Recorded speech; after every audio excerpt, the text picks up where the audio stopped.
नमस्कार, स्वागत छ दर्शकवृन्द यहाँहरूलाई कार्यक्रम विशेष सन्दर्भमा। हामी यति बेला विशेष क्षणमा रहिरहेका छौँ दर्शकवृन्द। सर्वोच्च अदालतबाट जस्तो किसिमको चाहिँ फैसला अगाडि आएको छ, यसलाई विभिन्न कोणहरूबाट टीका टिप्पणी भइरहेको छ। एउटा ठूलो जमात यसको सकारात्मकता यसभित्र खोजिरहेको छ भनेदेखि केपी ओली समर्थित एउटा झुण्ड भनौँ अथवा चाहिँ ती समूह यति बेला चाहिँ आन्दोलित पनि भइरहेको अवस्था रहेको छ। यसैलाई थोरै अझै विश्लेषणात्मक ढङ्गबाट हामी केलाउने प्रयास यति बेला गरिरहेका छौँ। त्यसको लागि आज हामीसँग यति बेला हाम्रो स्टुडियोमा वरिष्ठ अधिवक्ता विष्णु भट्टराई आज हामीसँग हुनुहुन्छ। स्वागत छ यहाँलाई। हजुर, धन्यवाद, नमस्कार।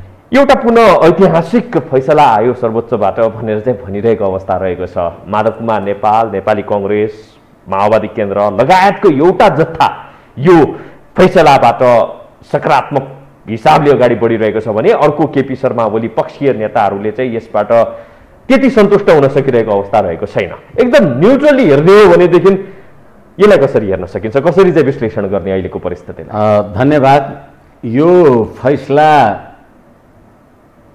बहुलवादमा आधारित बहुदलीय संसदीय प्रणाली अन्तर्गतको निर्दलीय फैसला हो। यो यस कारणले गर्दाखेरि यो संविधानले आत्मसात गरेको संसदीय व्यवस्थाको मूल्य र मान्यता र मर्म विपरीत छ भन्ने मेरो विश्लेषण छ। अहिले सम्मानित सर्वोच्च अदालतबाट जे फैसला भयो, फैसलालाई मान्नु र फैसलाको समर्थन गर्नु फरक कुरा हो। हिजो पनि नेपालमा संवैधानिक राजतन्त्र संस्था थियो, राजतन्त्र थियो। मनमोहन अधिकारीजीले त तत्कालीन राजा वीरेन्द्रबाट शपथ ग्रहण त गर्नुभयो, तर उहाँ कहिल्यै राज संस्थावादी त हुनु भएन नि भने। त्यसैले मान्नु र समर्थन गर्नु फरक कुरा हो।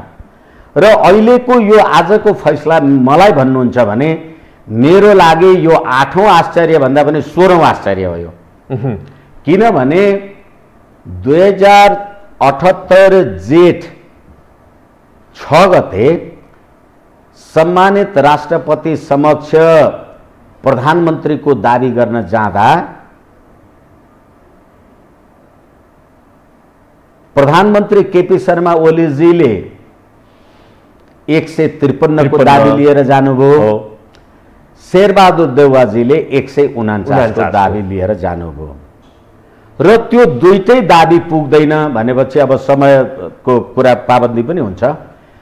त्यसैले गर्दाखेरि संविधानको धारा 76(5) बमोजिम तपाईहरु दुईटैको दाबी पुग्दैन भनेर चाहिँ राष्ट्रपतिले भन्नुभयो।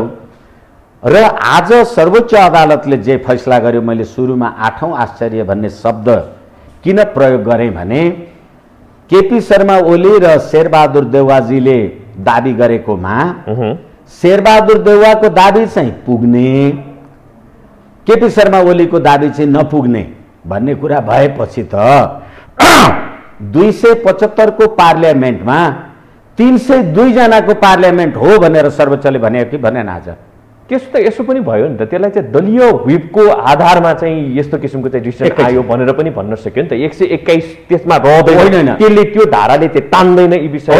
एकैछिन त्यो तान्ने नतान्ने कुरा पहिले पछिल्लो कुरा भयो। अहिले राष्ट्रपतिकोमा जाँदा तपाईँ 153 भनेर जानुभयो, म चाहिँ 149 भनेर गएँ। भनेपछि राष्ट्रपतिजीकोमा जाँदाखेरि राष्ट्रपतिजीले त 302 जनाको पार्लियामेन्ट हुँदैन भनिदियो। तर अब सर्वोच्च अदालतमा हामी आयौँ, म सर्वोच्च अदालतमा आएँ।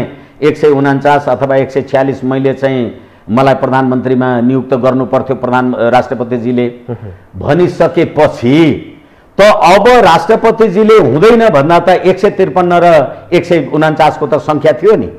अब अहिले राष्ट्रपतिजीकोमा शेरबहादुर देउवाजीको दाबी चाहिँ ठिक हो भनेपछि 302 जनाको पार्लियामेन्ट ठिक हो भने होइन सर्वोच्चले?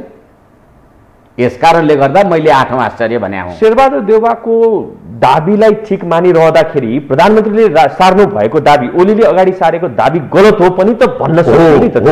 त्यसैले पनि त बुझ्न सकिएला हो। त्यसैले किनभने एउटा सही भयो भने एउटा गलत त स्वतः रूपमा हुन्छ। एकछिन त्यसै कारणले गर्दाखेरि सही र गलतको कुरा गर्दा त तपाईँ 149 भन्न जानुभयो, म 153 भन्न गएँ भनेदेखि त हामी दुईटैको दाबी गलत बनी। किनभने पार्लियामेन्ट त 275 को भन्दा बढी हुँदैन।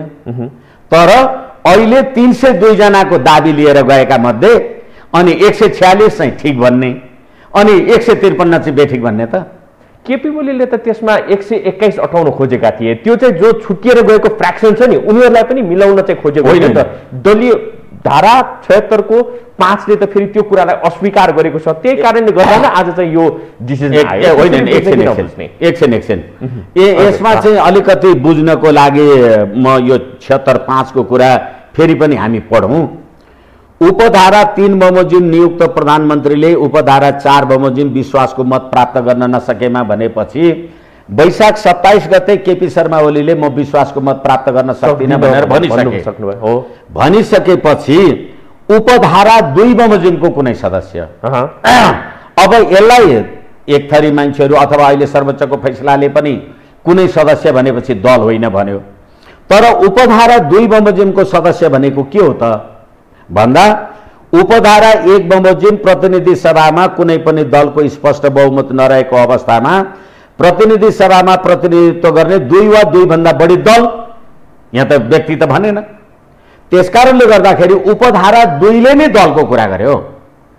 यसैले राष्ट्रपतिले के भन्नुभयो भनेदेखि तपाईहरु दुईटैको दाबी पुगेन र संविधानको धारा 89 को म ले चाहिँ के हो भने जुन दलबाट तपाई निर्वाचित भएर आउनु भएको हो त्यस दलको व्हिप मान्नु भएन अथवा त्यो दलको निर्देशन विपरीत जानुभयो भने संसदीय दलको सदस्यता समाप्त हुन्छ भनेपछि माधव नेपालजी त केपी ओलीको संसदीय दलको 121 मा पनि पर्नुभयो अनि शेरबहादुर देउवाजीकोमा पनि सही गर्नुभयो। एउटा मान्छे दुईतिर जे गरेको थियो त्यसलाई राष्ट्रपतिले होइन भन्नुभयो र फेरि 76/5 बमोजिमको कुरा गर्दा अब आधार प्रस्तुत गरेमा भन्दै कुनै सदस्यले प्रतिनिधि सभामा विश्वासको मत प्राप्त गर्न सक्ने आधार प्रस्तुत गरेमा राष्ट्रपतिले त्यस्तो सदस्यलाई प्रधानमन्त्री नियुक्ति गर्नुपर्छ। कसले? राष्ट्रपतिले सर्वोच्च अदालतले नियुक्ति गर्ने हैन, यहाँ त सर्वोच्चले गरिदियो भन्ने हो। त्यसैले गर्दाखेरि प्रतिनिधि सभामा बहुमत सिद्ध गर्न सक्छु भनेर तपाईले कहाँ भन्नु पर्थ्यो? राष्ट्रपतिजी कहाँ भन्नु पर्थ्यो? राष्ट्रपतिजी कहाँ भन्नको लागि त म 153 भनेर गए, शेरबहादुर देउवाजी 146 भन्न आउनुभयो, दुवै जनाको जोड्दा त 302 पो हुन्छ त। 275 को पार्लियामेन्टमा 302 कसरी हुन्छ? अनि यो 302 लाई मान्यता दिएर सर्वोच्च अदालतले फैसला गरे भएन अहिले हो। त्यसैले मैले सुरुमा भनेको उसो त प्रधानमन्त्रीकै पक्षमा आएको भए पनि सम्भवतः यस्तै किसिमको होइन। एकछिन प्रधानमन्त्रीकै पक्षमा आउँदा त प्रधानमन्त्रीले त म विश्वासको मत लिन सक्दिनँ भनेर प्रतिनिधि सभा विघटन गरिसकेपछि अब प्रधानमन्त्रीलाई नै अब त्यसैलाई प्रधानमन्त्री नियुक्ति गर्नु भन्ने त प्रश्नै थिएन।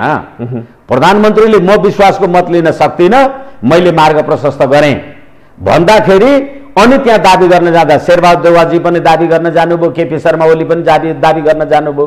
गर्दाखेरि त दुईटैले झुटो कुरा भने नि त राष्ट्रपतिलाई। किनभने माधव नेपालजी अर्का पार्टीको सदस्यलाई मैले मेरो लाइनमा राखेँ अनि बाबुराम भट्टराईजीहरूको पार्टी मेरो सदस्यमा पनि सही गर्ने, केपी शर्मा ओलीकोमा गएर राजेन्द्र महतोजीहरू त्यता पनि सही गर्ने। यो सबै कुराको झेल बखडा भएपछि प्रतिनिधि सभामा विश्वास प्राप्त गर्न सक्ने आधार राष्ट्रपतिलाई खोइ, अनि त्यो आधार हेर्ने कसले? राष्ट्रपतिले, सर्वोच्च अदालतले होइन नि। त्यसकारणले गर्दाखेरि राष्ट्रपतिले आधार नदेखेको सर्वोच्चले आधार हेर्ने के आधार छ? यसकारणले गर्दाखेरि मैले सुरुमै निवेदन गरेँ, मेरो लागि चाहिँ यो प्रतिनिधि सभा 302 जनाको प्रतिनिधि सभामा जुन राष्ट्रपतिकोमा दाबी गर्न गएका थिए केपी शर्मा ओली र शेरबहादुर देउवाजी, त्यसैले 302 जनाको प्रतिनिधि सभाको दाबीलाई सदर गरे होइन। यो त्यो कुरालाई मान्ने हो भनेदेखि त कहीँबाट पनि उचित ढङ्गको चाहिँ फैसला आउँदैन रहेछ नि त। यदि तपाईँको कुरालाई चाहिँ मनन गर्ने एकैछिनलाई मान्नुहोस्, उचित ढङ्गको फैसला आउने नआउने कुरामा प्रतिनिधि सभा गठनको कुरा ठिक छ बेठिक छ त्यो आफ्नो ठाउँमा होला, तर प्रधानमन्त्री नियुक्ति गर्ने त सर्वोच्च अदालतको अधिकार होइन। प्रधानमन्त्री नियुक्ति गर्नको लागि यो संविधानको धारा 76 भन्दा बाहेक अरू कुनै पनि अवस्थाले त तपाईँ प्रधानमन्त्री नियुक्ति गर्न सक्नुहुन्न। राष्ट्रपतिले प्रधानमन्त्री नियुक्ति गर्नुपर्छ। अब एकछिनलाई मान्नुहोस्, आज सम्मानित सर्वोच्च अदालतले गरेको फैसलाले प्रधानमन्त्री नियुक्ति गर्ने 4-5 कुरा म तपाईलाई निवेदन गरौँ। प्रतिनिधि सभामा सबैभन्दा बढी सदस्य संख्या प्राप्त गर्ने, अब 302 को होइन नि, फेरि 275 को गर्न सक्ने बहुमत प्राप्त पार्टीको संसदीय दलको नेतालाई, संसदीय दलको नेतालाई भनेपछि मेरो संसदीय दलले नेता मात्रै छान्न सक्छ, प्रधानमन्त्री नियुक्ति गर्न सक्दैन। त्यस्तो नेतालाई कसले प्रधानमन्त्री नियुक्ति गर्नु पर्यो? राष्ट्रपतिले। सिफारिस राष्ट्रपतिकोमा जानु पर्यो। राष्ट्रपतिकोमा जाने होइन। म संसदीय दलको नेता, मैले 275 मा 136 प्राप्त गरेँ, म चाहिँ प्रधानमन्त्रीको दाबी गर्न जानु पर्यो भने, अनि त्यसले गर्दा राष्ट्रपतिले बहुमत प्राप्त त होस् भनेर मलाई प्रधानमन्त्री नियुक्ति गर्ने। त्यो भएन। त्यो नभएपछि 2 वा 2 भन्दा बढी दल, मलाई चाहिँ ए र बी दलहरूले समर्थन गरे, म 275 को पार्लियामेन्टमा 136 लाई प्रतिनिधित्व गर्छु, अब मलाई प्रधानमन्त्री नियुक्ति गर, फेरि पनि राष्ट्रपतिले। अब 2 वा 2 भन्दा बढी दल पनि भएन, बहुमत प्राप्त कुनै संसदीय दल पनि भएन भने म चाहिँ लार्जेस्ट पार्टी भएँ, अहिलेको एमाले जस्तो 121। अरू कसैसँग कुरा मिलेन, अब मलाई प्रधानमन्त्री नियुक्ति गर, फेरि पनि राष्ट्रपतिले। अनि मैले चाहिँ जब बहुमत प्राप्त के अरे लार्जेस्ट पार्टीको हैसियतले प्रतिनिधि मलाई प्रधानमन्त्री नियुक्ति गरेपछि, अब 76-3 बमोजिम नियुक्ति गरेपछि 76-4 बमोजिम मैले विश्वासको मत लिनु पर्यो। मैले विश्वासको मत लिन सकिनँ भने अर्को कुनै सदस्यले सक्छ भने त्यसलाई दिने भने आऊ। तर के हो भनेदेखि अहिले त अर्को कुनै सदस्य होइन, फेरि मैले यहाँ भन्दैछु, शेरबहादुर देउवाजीले आफ्नो निवेदनमा के लेख्नुभयो? डडेलधुराबाट निर्वाचित संसद सदस्य भनेर। शेरबहादुर देउवा नेपाली कांग्रेसको संसदीय दलको नेता हो कि होइन? हो। अनि कुनै सदस्यलाई भन्ने, अनि तपाईँ संसदीय दलको नेतालाई प्रधानमन्त्री नियुक्ति गर्ने भएपछि अब तपाईँले कुनै दलको सदस्यलाई प्रधानमन्त्री नियुक्ति गर्नलाई फैसला गर्नुभयो कि संसदीय दलको नेतालाई गर्नुभयो? संसदमा चाहिँ म संसदीय दलको नेता, अनि तपाईँ राष्ट्रपतिकोमा आउँदा चाहिँ म कुनै सदस्य? ऊ त सदस्य पनि त हो नि त, एउटा आँखाबाट हेर्ने हो। एकछिन, यदि तपाईँले भने जस्तो कुरा हो भनेदेखि अब पार्लियामेन्टमा भोलि शेरबहादुर देउवाजी गएर कहाँ बस्नुहुन्छ? नेपाली कांग्रेसको संसदीय दलको लाइनमै बस्नुहुन्छ। केपी शर्मा ओलीजी त्यसैमा बस्नुहुन्छ, प्रचण्डजी त्यसैमा बस्नुहुन्छ। राष्ट्रपतिकोमा तपाईँ निर्दलीय हुने, अनि पार्लियामेन्टमा आउँदा चाहिँ तपाईँ बहुदलीय हुने। दलविहीनताको कल्पना पनि त गरेको छैन नि त हाम्रो संविधान। हो, दलविहीनताको कल्पना मात्रै के भने दलीय हिसाबले जाँदाखेरि धारा 1, 2, 3 फेल भइसके पश्चात नै हामी चाहिँ दल 5 मा गएको हो। तर के हो भनेदेखि एउटा संविधानमा एकातिर के अरे बहुदलीय व्यवस्था, अर्कोतिर निर्दलीय व्यवस्था हुन्छ। यो संविधानको परिकल्पना त्यही हो। किनभनेदेखि अहिले पनि जे आन्दोलन आदि इत्यादि जे सडकमा जे प्रदर्शनहरू भइराख्या होला, 5 दलीय गठबन्धन छ होइन? र अहिले प्रधानमन्त्री केपी शर्मा ओली र उहाँको चाहिँ जनता समाज पार्टीको राजेन्द्र महतो लगायतको उहाँहरूको पनि दलीय गठबन्धन, निर्दलीय गठबन्धन खोइ। अनि अब तपाईँ निर्दलीय प्रधानमन्त्री हो भने तपाईँ कुन दलको मान्छे हो त? तपाईँ त निर्दलीय प्रधानमन्त्री हुनु। दलको हिसाबबाट पनि स्वतन्त्रताको परिकल्पना गरिएको होइन, व्यक्तिको स्वतन्त्रताको विषय। त्यसो गर्दाखेरि हामी के गर्नु पर्यो भनेदेखि हामीले संविधानको धारा 89 लाई त सर्वोच्च अदालतले पनि मान्नुपर्छ होला नि त।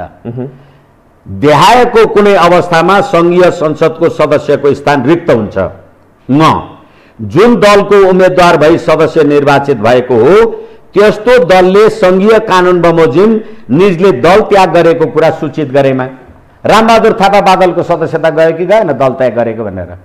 लेखराज भट्टको गयो कि गएन? गयो। प्रभु शाहको गयो कि गएन? गयो। अनि माधव नेपालजीको चाहिँ रहिरहन्छ कि एमालेलाई चाहिँ यो लाग्दैन अनि माओवादीकोलाई चाहिँ लाग्छ भने त होइन होला।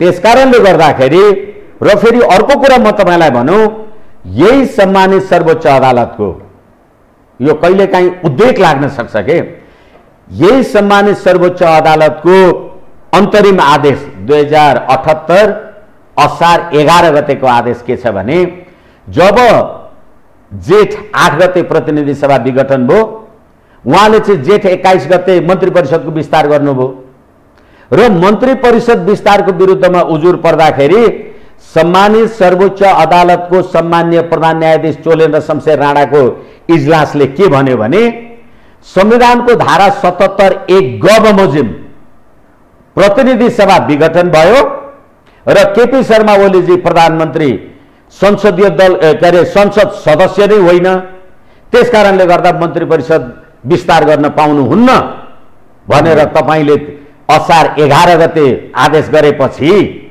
अनि त्यतिखेर विघटन सदर भएको प्रतिनिधि सभा अहिले बिउतिन्छ। किनभनेदेखि होइन अदालतको विचाराधीन छ है प्रतिनिधि सभा विघटन हुने कि नहुने, सदर कि बदर हुने भन्ने हो भने मन्त्रीहरू कसरी असंवैधानिक भयो त? किनभने उले त त्यति बेलामै कल्पना गरिसकेको छ प्रतिनिधि सभा। त्यतिखेरै संविधानको धारा 77(1) को कुरा चाहिँ सम्मान्य प्रधान न्यायाधीशले भन्नुभयो। द्याएको कुनै अवस्थामा प्रधानमन्त्रीको पद रिक्त हुन्छ भनेर 77 को 1 को ग ले निज प्रतिनिधि सभाको सदस्य नरहेमा केपी शर्मा ओली नै प्रतिनिधि सभाको सदस्य होइन भनेर तपाईले 11 गते निर्णय गरे होइन? अहिले प्रतिनिधि सभा बाँकी छ भनेर फैसला गर्ने? यो त यो बीचको टेन्योर पछि, यो बीचको समय ग्याप पछि यसलाई चाहिँ पुनर्स्थापित प्रतिनिधि सभा भनेर चाहिँ भनिएको अवस्था रह्यो नि त? होइन, एकैछिन संसद पुनर्स्थापना भनेर हो। एकैछिन अदालतको विचाराधीन रहेको अवस्थामा तपाईँ र मेरो बीचमा वादी र प्रतिवादी हामी झगडा गर्यौं भने अमुक चीज वस्तु मैले पाउनु पर्छ कि पर्दैन भनेर अदालतको विचाराधीन छँदा छँदै एउटा मुद्दामा विचाराधीन हुने, अर्को मुद्दामा यो कुरा विष्णु भट्टराईले पाउँदैन भनेर तपाईँ लेखिसक्ने। हिजो तपाईले प्रतिनिधि सभा नरहेको कारणले गर्दा मन्त्री परिषद विस्तार गरेको कुरा चाहिँ प्रतिनिधि सभा विघटन भयो, मन्त्री परिषद विस्तार गरेको कुरा भएन भन्ने हो भने हिजो मन्त्री परिषद विस्तार गरेको कुरा सदर भएर छ, सदर रहेछ। किनभने प्रतिनिधि सभा विचाराधीन हो नि त्यतिखेर त, विघटनको निर्णय त भएको थिएन। तर तपाईले 77(1) ग को फैसला गर्दा के भन्नुभयो भने प्रधानमन्त्री पदमुक्त भइसक्यो, प्रतिनिधि सभा विघटन भइसक्यो हो। आशय होइन, 77(1) ले नै भन्नुभयो द्याएको कुनै अवस्थामा प्रधानमन्त्रीको पद रिक्त हुन्छ। केपी शर्मा ओलीको पद रिक्त भयो भनेर सम्मानित सर्वोच्च अदालतले 2078 असार 11 गते फैसला गरिसक्यो, अन्तरिम आदेश जारी गरिसक्यो भने अब अहिले प्रतिनिधि सभा पुनर्स्थापित भयो त? त्यति बेलाको फैसलाले नै प्रतिनिधि सभा विघटन भइसकेको छ भन्ने किसिमको चाहिँ आशय थियो। किनभने प्रतिनिधि सभाको सदस्य नरहेमा अनि त्यसै गरेर यहाँ तपाईहरुसँगै पनि धेरैचोटि कुरा भयो होला त, अब त मन्त्री त जम्मा 5 जना भए, 5 जना मन्त्रीले सरकार चलाउँछ र भनेर त अनेकचोटि बहस छलफल त भयो नि। किनभने प्रधानमन्त्रीले मन्त्री परिषद विस्तार गर्न पाउँदैन भने कसले गर्ने त? त्यसैले प्रधानमन्त्रीले प्रतिनिधि सभा विघटन गरेको कुरा विचाराधीन थियो भने मन्त्री परिषद कसरी असंवैधानिक भयो? मन्त्री परिषद गर्नुपर्ने हुनुपर्ने चाहिँ के थियो त? किनभने यसरी चाहिँ फैसला त आइसक्यो, अब त एउटा कोर्समा त अगाडि बढिसक्यो नि। हो, एकैछिन न, तपाईले हिजो के गर्नुभयो त्यसको व्याख्या र विश्लेषण गर्नु पर्यो नि। जतिखेर जे मन लाग्यो त्यो कुरा भन्न पाउने कुरा त भएन। यसै कारण मैले तपाईलाई भने यो सर्वोच्च अदालतको फैसला मेरो लागि चाहिँ 8औं आश्चर्य हो।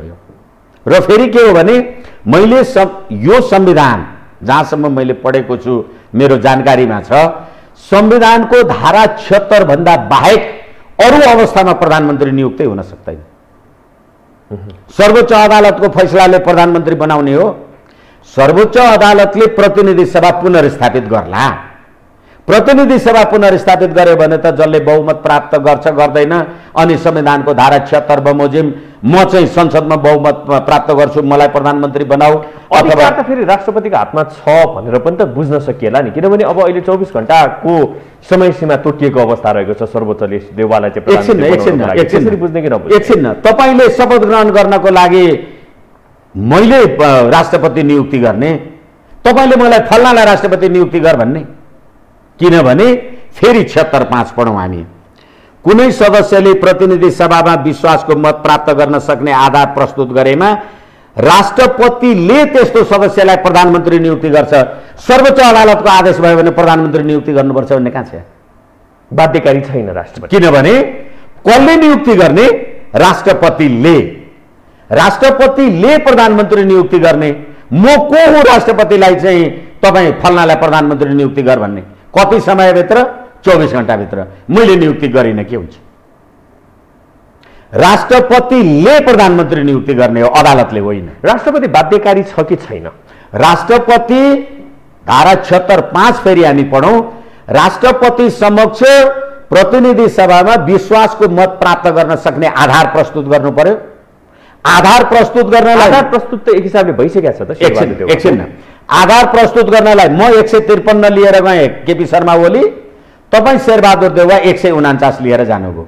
253 को पार्लियामेन्टमा 275 को पार्लियामेन्टमा 302 जनाको सदस्य संख्या लिएर आउँदाखेरि त्यो आधार विश्वसनीय भयो?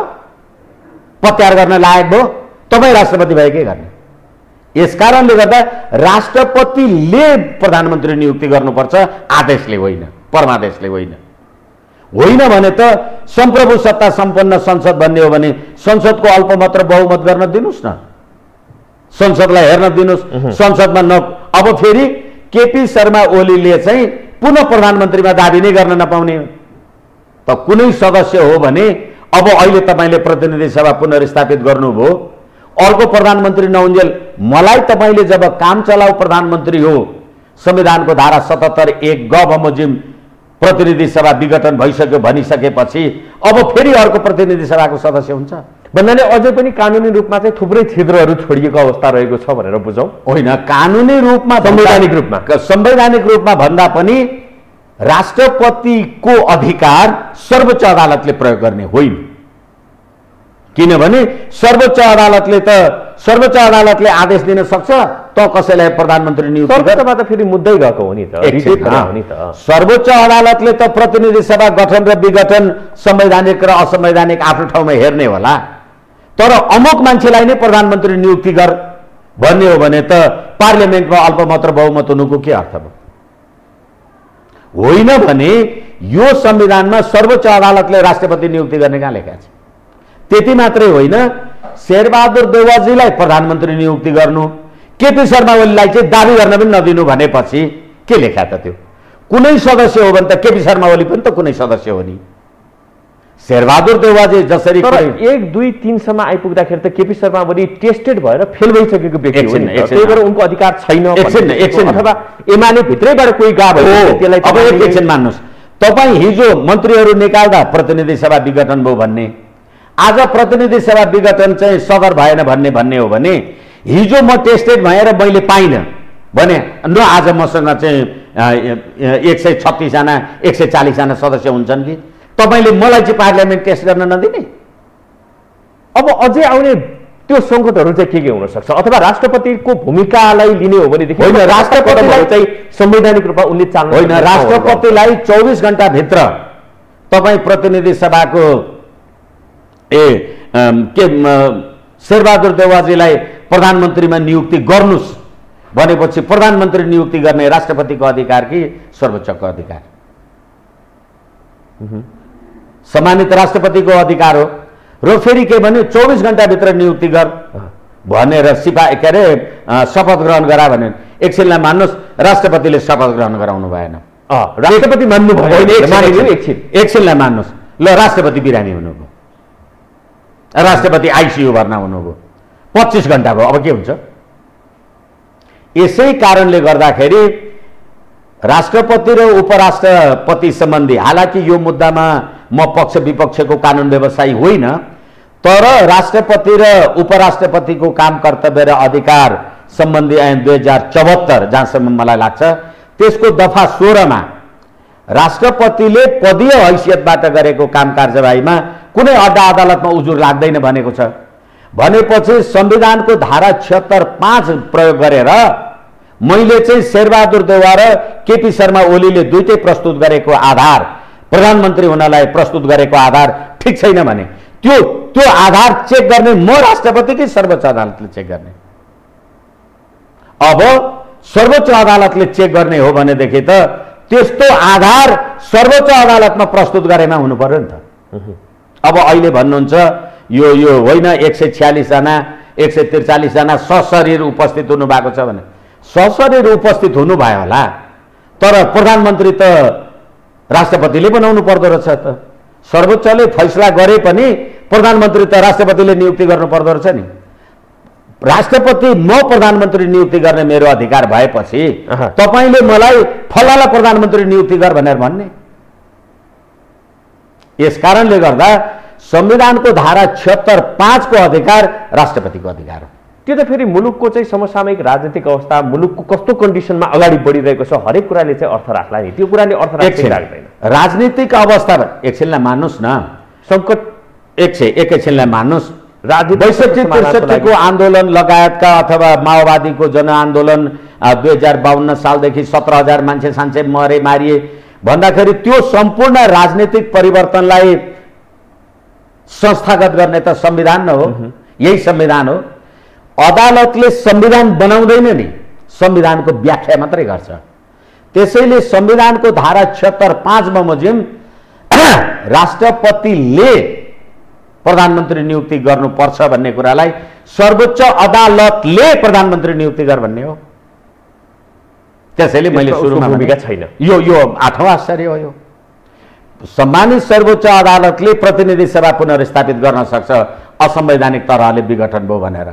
तर एउटा पार्लियामेन्टमा 275 को पार्लियामेन्टमा 302 जनाको सदस्य संख्या लिएर जाने म शेरबहादुर देउवा, उहाँ केपी शर्मा ओली पुनर्स्थापित गरेर चाहिँ फेरि संसदलाई चाहिँ अधिकार दिइदिनु पर्ने थियो भन्ने अथवा प्रतिनिधि सभा पुनर्स्थापित भएको भए प्रतिनिधि सभाले कसलाई प्रधानमन्त्री बनाउने नबनाउने, कसको बहुमत अल्पमत 76-1 हुन्थ्यो होला, 7 हुन्थ्यो होला, 76-1 हुन्थ्यो होला, 2 हुन्थ्यो होला, 3 हुन्थ्यो होला, त्यो कुरा गर्थ्यो होला नि। तपाईले संसदलाई तर त्यसले त फेरि एक हिसाबले चाहिँ मुलुक चाहिँ एउटा किसिमको भ्याक्युममा जाँदैन थियो र हो।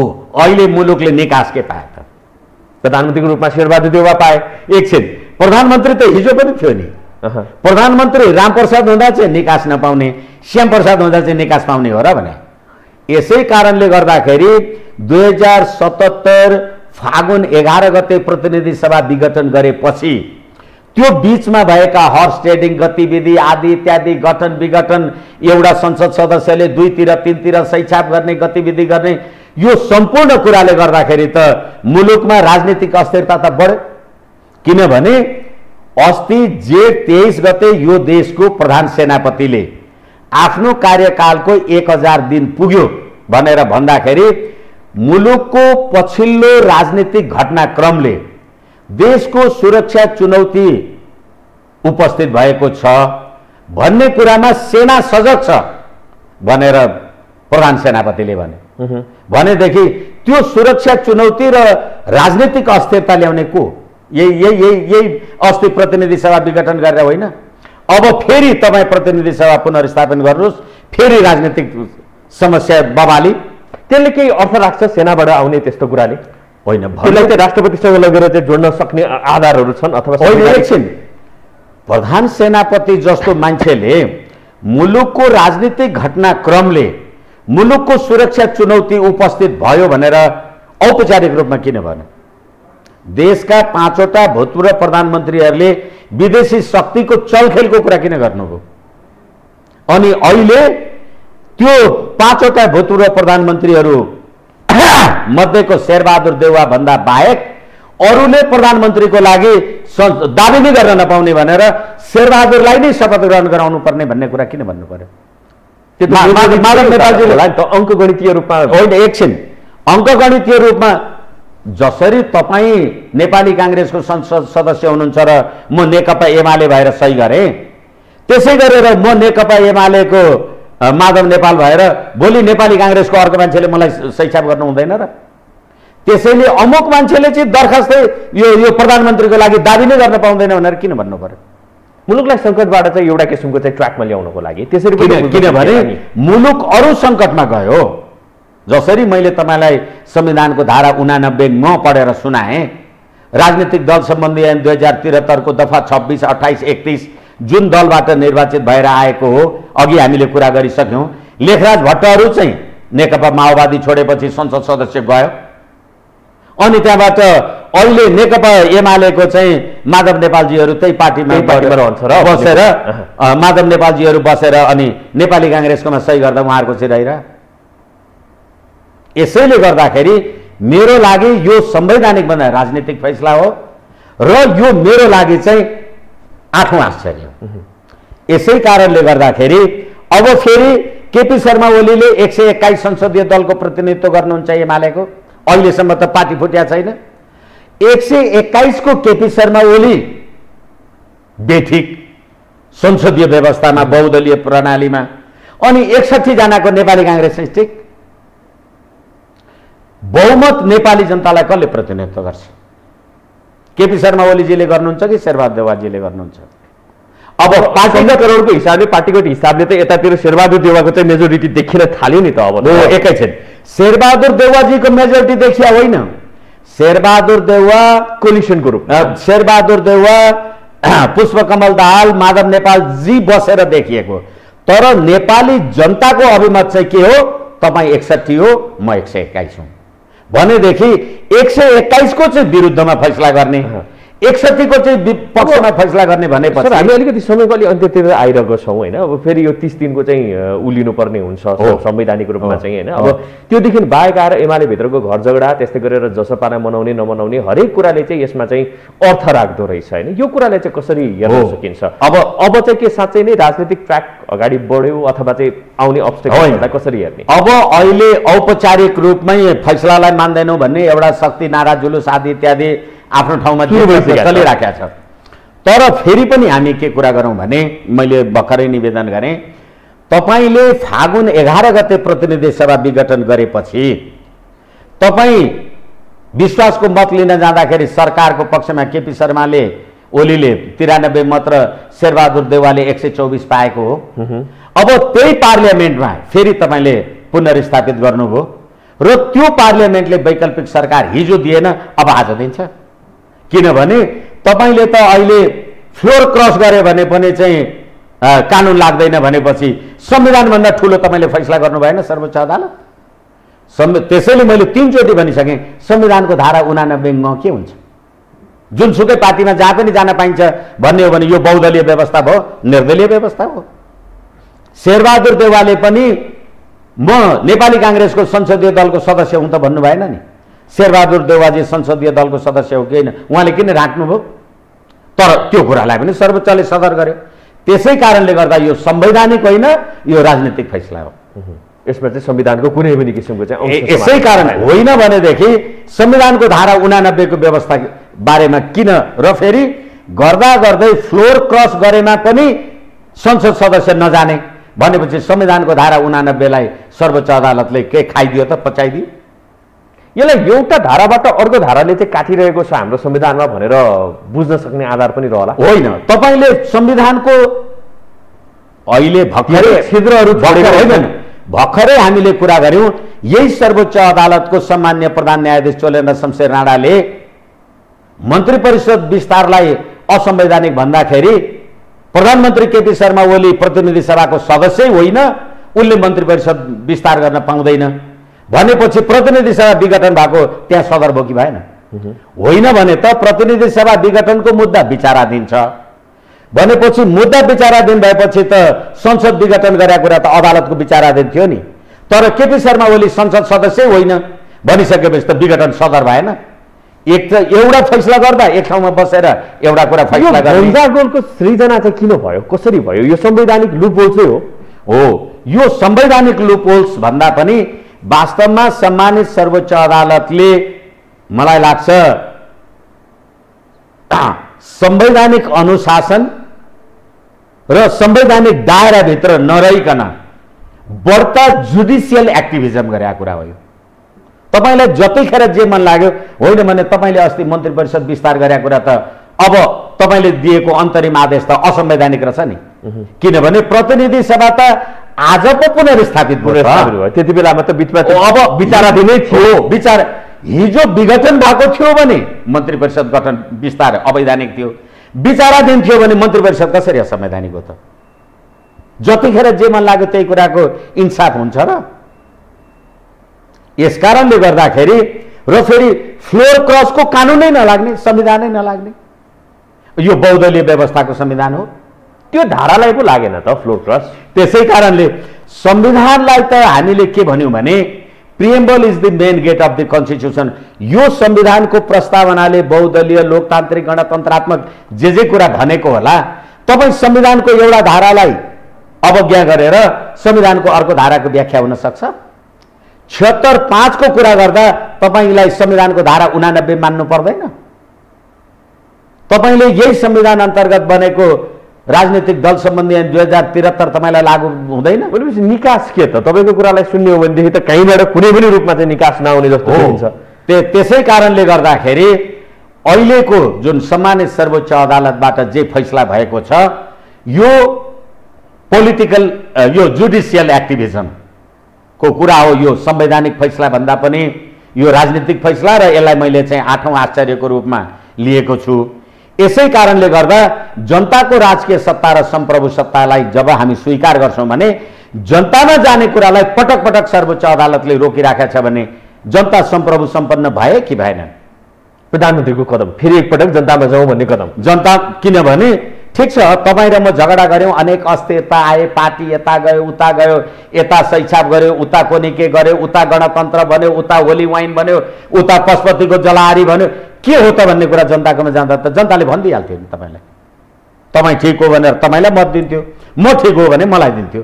तपाईँ जनतामा जानै नदिने अनि जान नदिनका लागि जुडिसियल एक्टिभिजम गरेर अनि फ्लोर क्रस गरे पनि हुन्छ भनेर सर्वोच्च अदालतले भनेको फैसला मलाई यो संवैधानिक भन्दा पनि यो राजनीतिक फैसला हो। विथ ड्यू रेस्पेक्ट सर्वोच्चको निर्णयलाई भनेपछि के प्रधानमन्त्री सही थियो भनेर भन्न खोज्नुभयो? होइन, विथ ड्यू रेस्पेक्ट त्यो आफ्नो ठाउँमा छ। मैले सुरुमै भने अदालतबाट फैसला भएका कुराहरू यी सार्वजनिक दस्तावेज हुन्। यी सार्वजनिक दस्तावेजमा जनताको अभिमत, टीका, टिप्पणी, नकारात्मक सकारात्मक टिप्पणीहरू आउँछन्। अदालतको विचाराधीन रहेको विषयमा पो तपाईँ केही भन्न पाउनुहुन्न। अदालतले फैसला गरेको कुरामा तपाईले आफ्नो असहमति जाहेर गर्न पाउनुहुन्न। संविधानकै धारा 17 ले विचार र अभिव्यक्तिको स्वतन्त्रता तपाईलाई छैन। त्यसै कारणले गर्दाखेरि त्यही प्रतिनिधि सभामा तपाईँ चाहिँ प्रधानमन्त्री हुन पाउनुभयो, मैले चाहिँ प्रधानमन्त्रीको दाबी पनि गर्न पाउँदिन भनेर फैसलामा लेख्नु के अर्थ छ? भनेपछि के त अब के त? अब नेपाली जनताको हातमा हो, एकदम सबैको अन्त्यतिर। त्यसैले गर्दा नेपाली जनताले आफ्नो राजकीय सत्ता र सम्प्रभु सत्तालाई तपाईले कहिले अदालत, कहिले निर्वाचन आयोग र कहिले के र के गरेर जे अल्मलाइराख्नु भएको छ, सम्प्रभु सम्पन्न नेपाली जनताले आफ्नो अधिकार खोज्नु पर्यो। अब त्यो अधिकार भनेको नेपाली जनताले आफ्नो प्रतिनिधि रोज्न पाउनु पर्यो। सर्वोच्च अदालतले प्रधानमन्त्री रोज दिने होइन भन्नाले चुनावमै जानु पर्यो। यो पनि त चुनाव समूहको लागि नै त हो नि, एक हिसाबले भन्ने हो भने। एकैछिन मान्छे बाँच्न त अथवा म चाहिँ 70-80 वर्ष बाँचौँला, तर 60 वर्षै हुँदाखेरि पनि औषधि खाइन्छ होइन? 70 वर्ष हुँदा मरिहालिन्छ नि भनेर अहिले औषधि नखाने त होइन नि।